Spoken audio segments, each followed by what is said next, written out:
Hello everyone, welcome back to Rhythm Harmony Melody. This is the YouTube channel where I talk all about music, and I know that's very vague, but this is only my second video, so bear with me.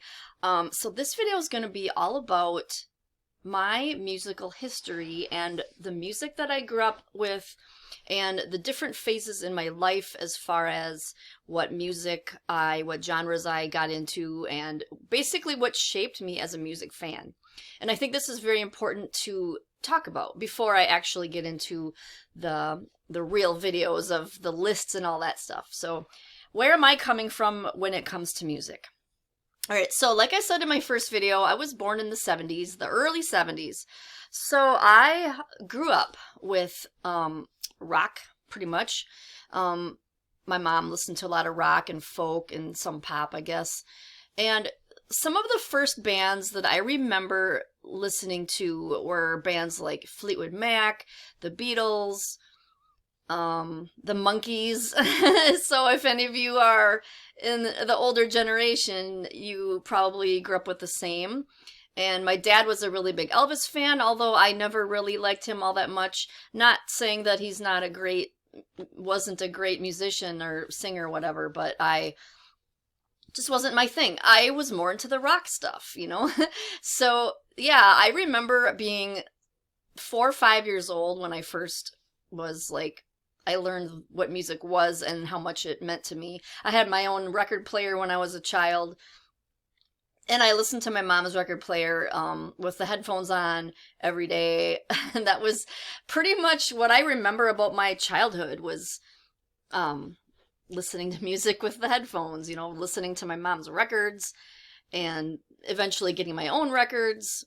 And so that's how it started. That's how my love of music started. When I was in 4th grade, I think it was, I took violin lessons, and I remember it was really cool being able to make music. Like, this is something I can do. But at the same time, I was a child, I couldn't stick with it. I didn't have the consciousness to choose to get good at it. I just kind of did it because my friends did, and I loved music. So I didn't do it for more than a year. And then, so yeah, as I was growing up, my favorite music was pretty much what the radio played, because when you're a child, you have no choice. And also back in the 70s and 80s, we didn't have the internet. So it was all whatever your friends listened to, whatever records were around. And of course, we had cassettes back then. So I listened to the radio, and one of my biggest memories, not biggest memories, but most cherished memories, was listening to the radio and trying to record my favorite songs.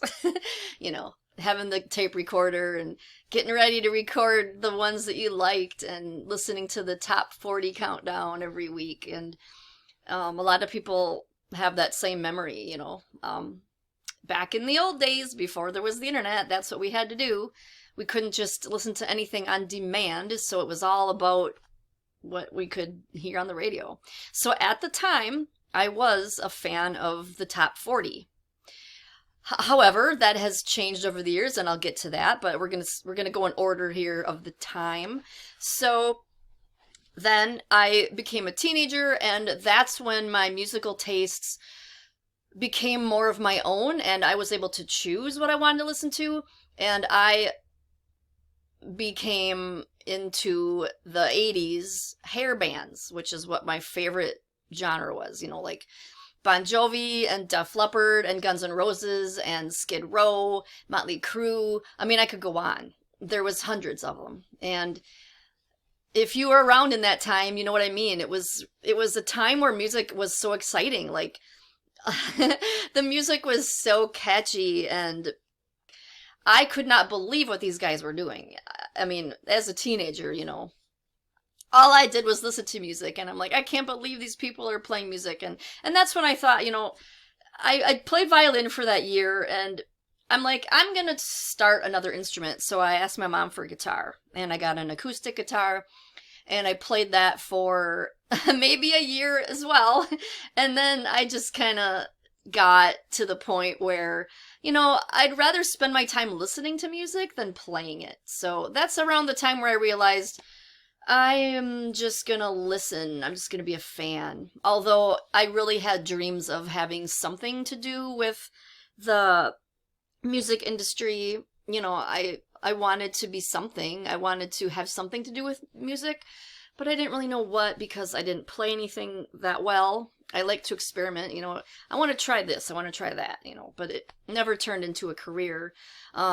So I pretty much just listened to music and started going to concerts. So my first concert was in 1988, I believe. I was 16 or 17 years old. And that concert was Def Leppard, and I remember Tesla opened for them, and they were literally the first band I ever saw live, and I could not believe how loud it was. Me and my friend were in the literal last row. We were up against the wall in the nosebleeds, and it was so loud. We were both going like this throughout Tesla's entire set, and I mean, I like Tesla overall, but at the time I only liked a couple of their songs, so I was just like, oh my god, I just can't wait for Def Leppard, And then when Def Leppard came on, suddenly we didn't need to plug our ears anymore because it was like, okay, now it's loud and it's good, I love it. And oh my god, it was the best feeling in the world, having your favorite band in the same building as you and seeing them physically, even though they look like ants because we were way in the back. So that was my first concert experience, and yeah, ever since then I've just been going to more and more, and as of now, I believe I've been to about 300 concerts. I might be off by a couple, but I've been going to a lot of festivals in the last 6-7 years now, and festivals have, way more bands, so I can't count how many bands I've seen live, but yeah, about 300 concerts that I actually went to see a particular band. So that was my teenage years, growing up with the 80s hair bands and the rock and all that. So that is probably, they say when you're growing up, you're like a sponge and you absorb everything up until you become an adult or whatever age it is. And so that's probably why I have always preferred rock and roll, because that's what my mom liked. That's what, as a teenager, I was all about it. And I would spend hours a day listening to music. If I wasn't getting ready for the next concert, I was buying magazines and putting the posters on my wall of these bands. I was listening to my Walkman. I would sit outside on the swing set and just listen to music literally for hours. It would be dark and my mom would have to call me in. And yeah, whatever I was doing, it was always involving music. I remember at one time I would come home from school and I would get my boombox out. I'm so dating myself here. If you are under the age of 40, you're probably going, what? What are you talking about? So yeah, I had a boombox and I had 2 cassettes. It was a double cassette boombox. And I would play DJ. I would literally just put in one cassette and I'd play a song. And then I would get the next one ready and then I would be like, and here's the next song by this band. And I would know everything about these bands, That was my personality. I had to learn everything about these bands. I knew where they were from. I knew their birthdays. It was just kind of a thing with me. But, yeah, so that was my teenage years.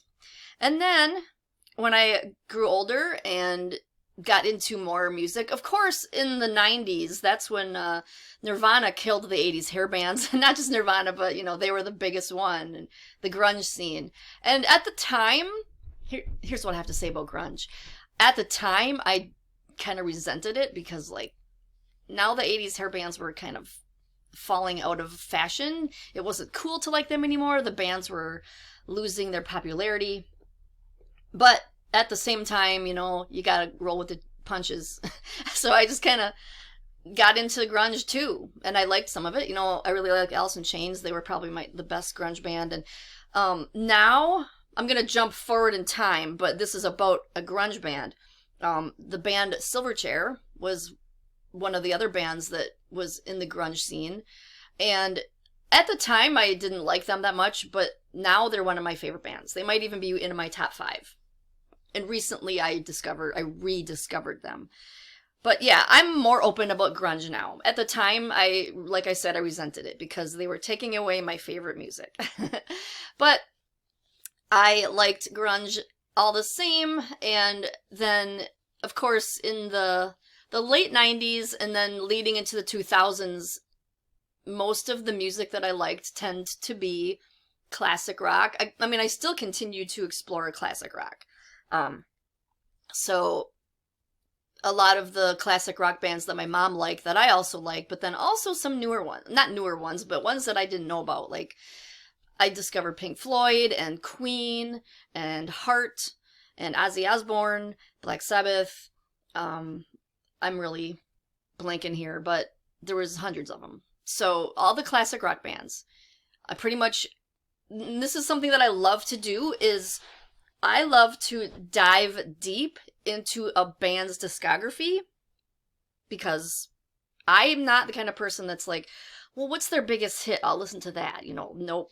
I'm all about, I need to know what the band is like. I need to know their progression. I need to know how they've evolved over the years. I need to hear every song.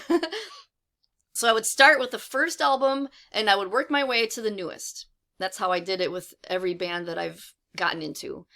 And that's a good way for me to determine if they're actually going to become a favorite band, or if they're just going to be like, I like a couple songs, So I personally believe that everybody should, if they can, dive into a band's complete discography.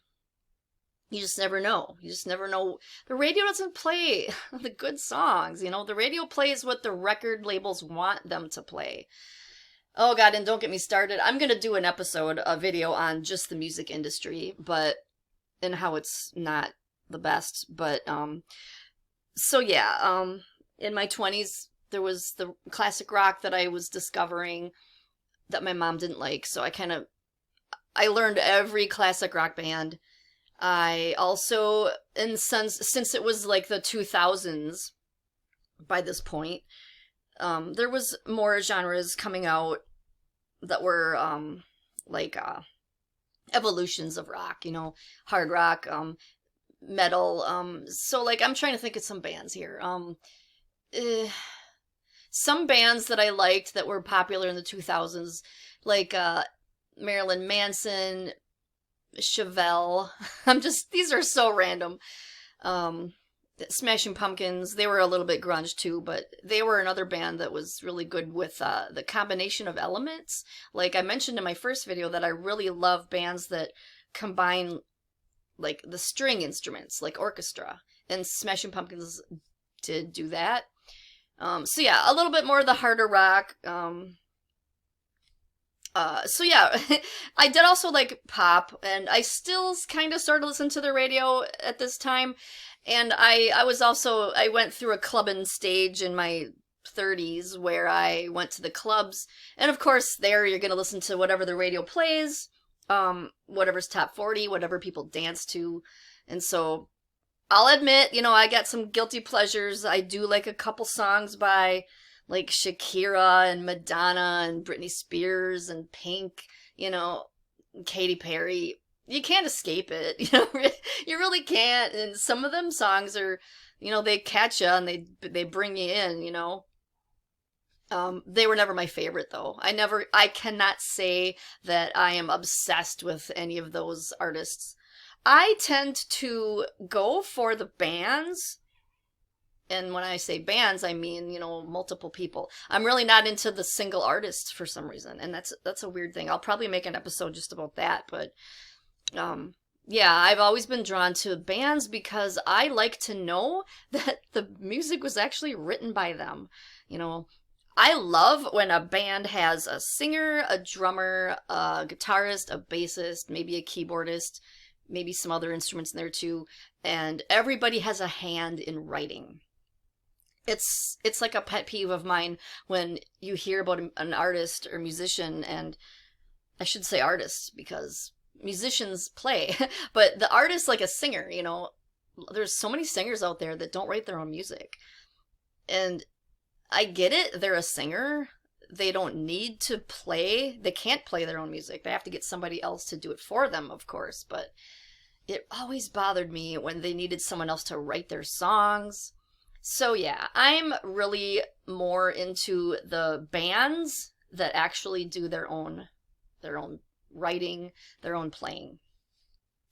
So that's always been my focus. But I did, you know, like I said, some of these artists, you hear them and you might be at the bar, at the club, and you're like, I like this song, and then you'll like that song, you know. So while I call myself a rock fan, I am going to admit, not every song I like is rock, not every band I like is rock, but, you know, that's like the vast majority. So I'm kind of working my way up to the present moment here. So my 20s and 30s, I just kind of expanded my rock, basically the classic rock and the newer rock, metal, some metal, you know, some of the harder rock stuff. Korn was an example. They're another one that I was really into for a while. That kind of stuff. I don't really know what the technical name is for that genre. Like, there's so many subgenres to rock, and I'll probably do another video on just those too. Because right now I'm just kind of talking. I don't like to script my videos, so I'm just going whatever comes to my head. So after my 30s, I would say around the age of 42 was when I discovered music festivals that were local to my, actually, before I go into that, I kind of skipped over something.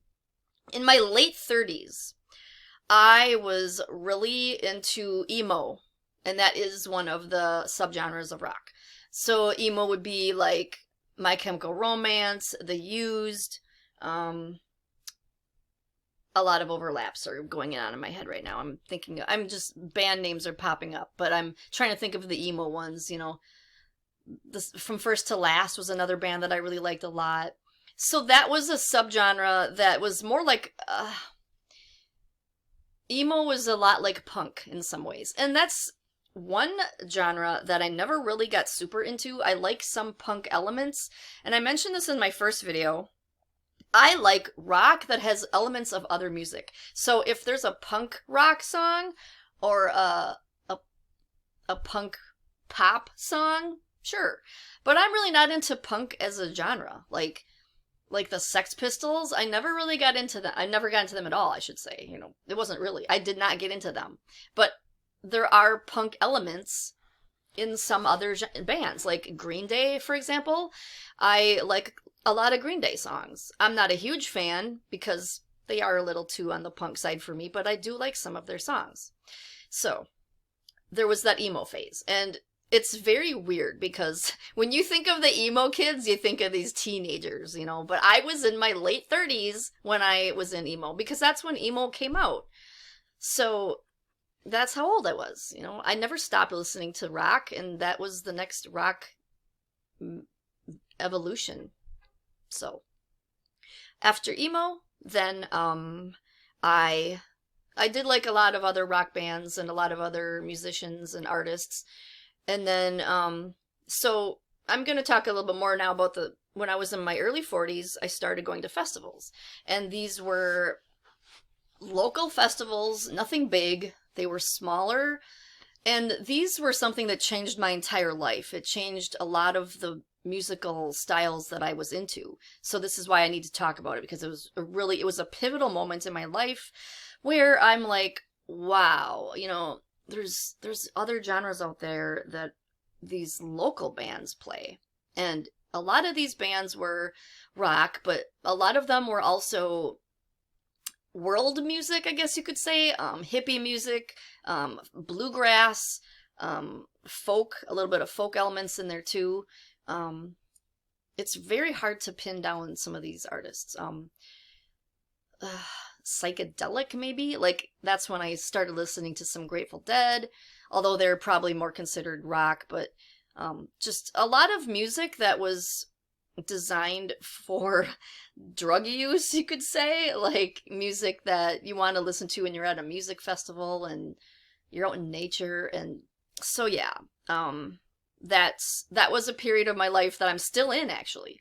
I still love these music festivals, and it's a whole different vibe. It's not like there are some rock bands in them, but different festivals will have different types of music. But there are some bands in the festival scene that are local here that are some of my favorite bands ever, but nobody's heard of them, because they are local, obviously. And so I'm going to try to spread the word on these local bands because they're that good.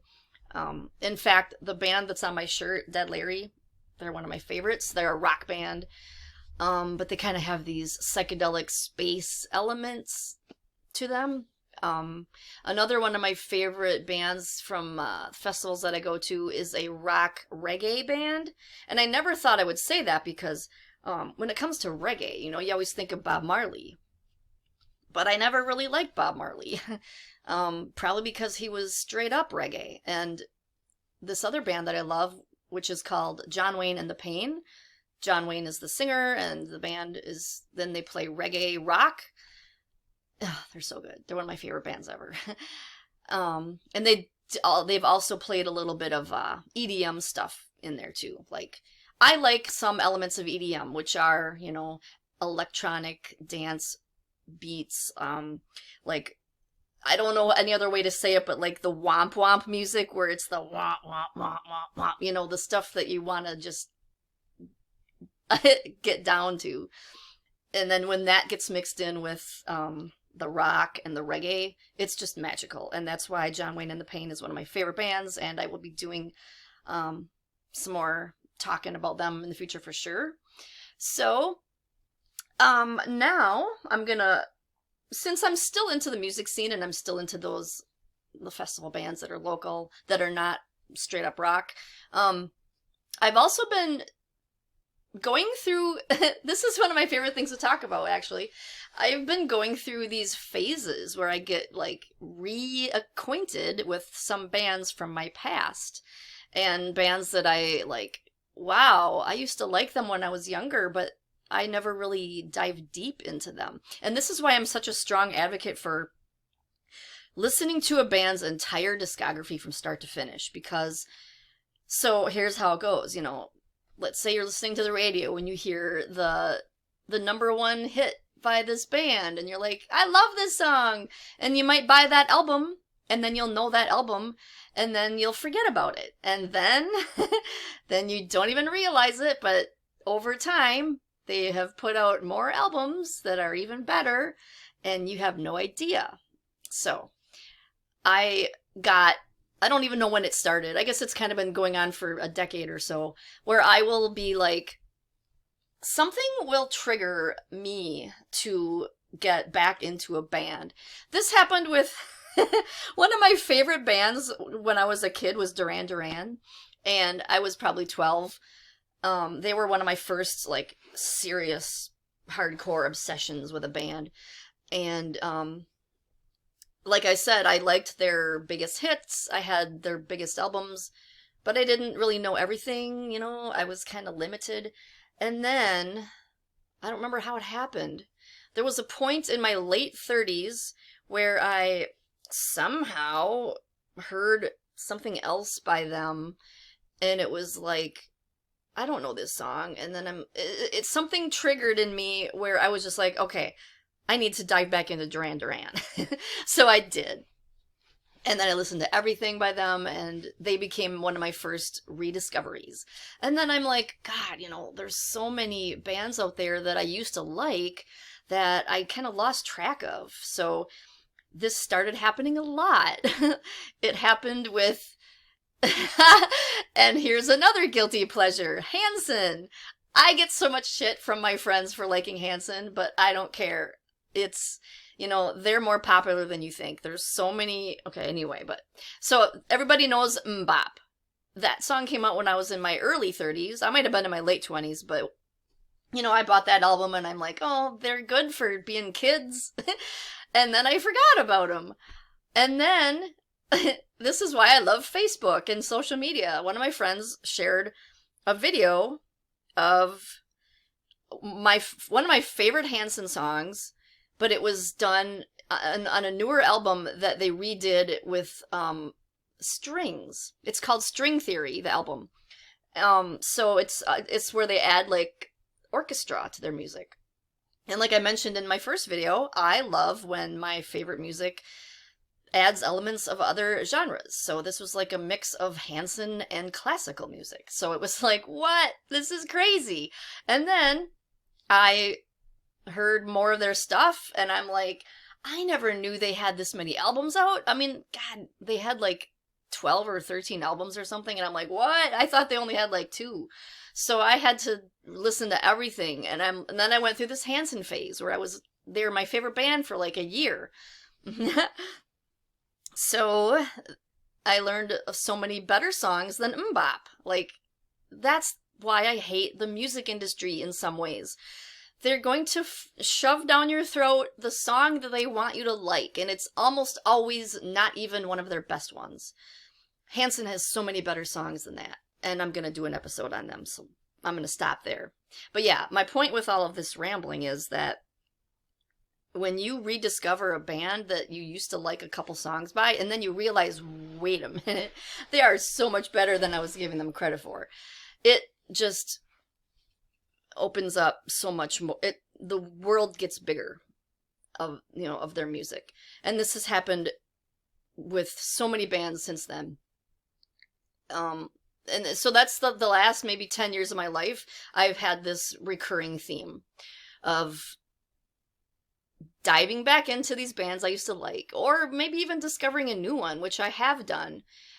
My current obsession right now is Måneskin.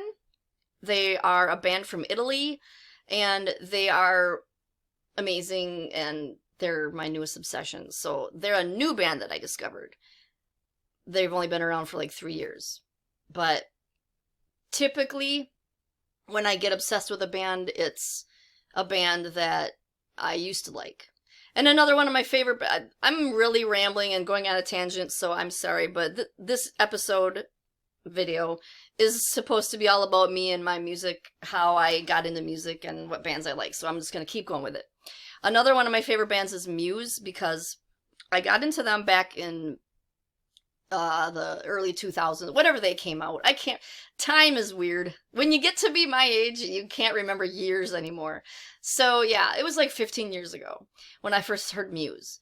And they were not brand new when I first heard them, but I liked a couple songs, and then I liked more songs, and then I'm like, oh, I really love these guys. They were one of my favorite bands. And then I got busy with life. Things happened. I got into the festival scene, got into more different kind of music. I totally forgot that Muse was still around. And then, of course, as it is, people on Facebook or whatever social media you follow, they share something, and you're like, oh, they got music coming out still? So I listened to that, and I'm like, they're still good. They're still amazing. And then I went back and I listened to everything by them, and I'm like, oh, I was missing out on so much. I didn't listen to everything, and that's why now I am just like, all of it. Gotta listen to all of it, because if you don't, you're gonna be missing something. So yeah, Muse is one of my biggest bands that I love right now. And I just saw them live for the first time in February, and they were so amazing. One of the best live bands ever. And I don't say that very often.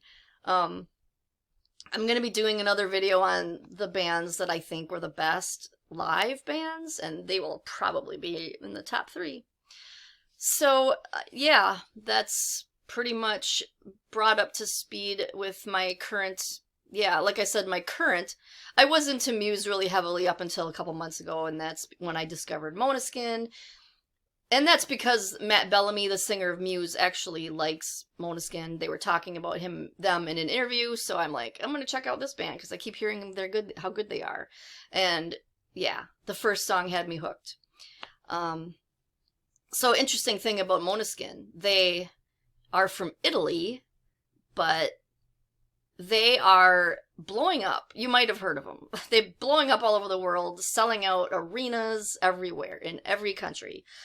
And they've been kind of credited, along with other bands, of course. We're not going to just say it's all of them, but for keeping rock and roll alive. A lot of people have been saying that rock and roll is dead, and I think Gene Simmons from Kiss was the one that started that horrible belief, which is not true.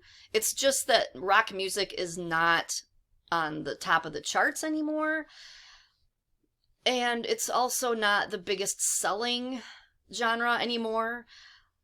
However, I did hear, I think I read, that rock is the biggest selling when it comes to albums, when it comes to records, vinyl, because for some reason people love to collect rock vinyl. And also, you know, rock is also a little bit more, it fits better with the theme of a theme, you know, having an album be a theme, like the songs go together, like concept albums. A lot of music nowadays, like the mainstream top 40 stuff, is not like that. It's all about singles, you know. But bands, this is another reason why I love bands that write their own music, because they will write, you know, for a period of a year or whatever, and their album will have a theme, and you kind of need to buy the whole album, because if you only listen to one or two songs, you're missing a lot. And that's where Pink Floyd was really good. So they're one of my other favorite bands. Pink Floyd was really good at making albums that fit together. Like, you had to buy the whole album, you know, because some of the songs would even blend in with the next one. So yeah, I really love when bands do that. So yeah, I lost track of what I was saying, but it's all right, because I'm not I really wanted to just talk about my musical history and where I'm at now with music. And yeah, that's pretty much where I stand right now. And I think that this would be a good place to end this video, because I've been talking for, holy crap, 49 minutes. I could talk about music all day. So thank you so much for watching, and I hope this was fun and I was gonna say exciting, but unless you like any of these bands, you probably don't really want to hear me ramble. So I will end this video now, and I will see you in the next video. Thank you so much for watching.